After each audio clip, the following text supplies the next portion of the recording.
Phil, how was the red eye last night? Oh, it was good. It was good, and I loved having an early tee time. I wish we didn't have the rain delay because it made for a little bit longer day, but the golf course is playing about as easy as it could, and yet Merion is really fighting hard. I mean, we were having a hard time scoring low here. It's so demanding. It's such a great track. It's one of the best I've seen for US Open, and we had soft conditions, and still we're all having a hard time getting under par. Let's get you out to the golf course and show you some of those highlights, some of those birdies you had. Let's start at the 13th. You bogeyed your first hole 11, but here you are getting back to even under. Yeah, I was a little left to right. I had spun an L wedge. I actually hit L wedge, and the tee was moved up, and I was able to back it up to there, and that was a big putt because I had 3-putted my first hole, number 11.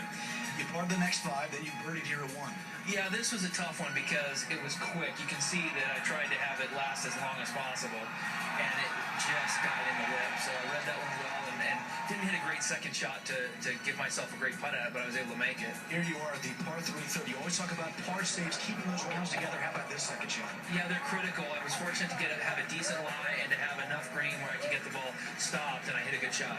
Your third at 6, just as good as that one there?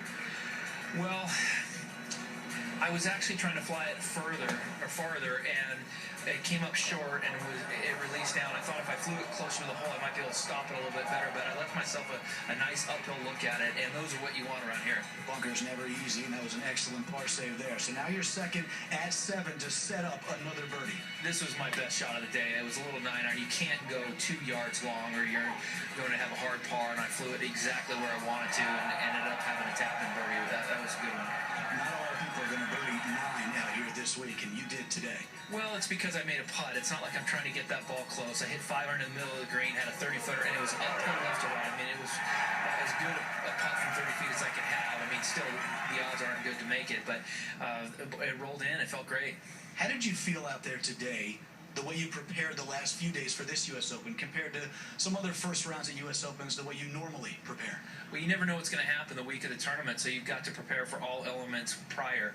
And when I was here for the few days beforehand, the week before, I was able to get all the work done that I needed. And then the last part, heading into today's round, was to get my game sharp, to get my touch, to get my ball striking, to have that sharp. I didn't need any course prep. I knew how it was going to play with all 4 different winds. I knew what clubs I was going to hit off each tee. All that stuff was already decided. So being able to be in nice weather on a great practice facility to get my game and my touch sharp was advantageous. 3 under 67. We'll see you Friday, Phil. Thanks. Thanks, Steve. Dan, back to you.